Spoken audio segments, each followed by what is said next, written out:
ერთი წუთით დახუჭე თვალები, შეიგრძენი, როგორ მოძრაობს სუნთქვა შენს შიგნით. შენში სუნთქავს ღვთაებრივი სული. ყოველი ჩასუნთქვა სინათლის ნაკადია, ყოველი ამოსუნთქვა კი განთავისუფლება ნეგატივისგან.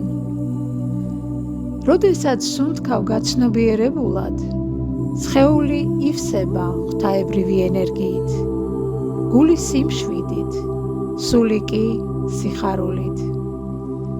შენი სუნთქვა არის ხიდი სხეულსა და სულს შორის. შეიგრძენი იგი. ეს არის შენი შინაგანი ენერგიის გაღვიძება. შენ ხარ სიცოცხლე, რომელიც სუნთქავს ღვთაებრივი სინათლით.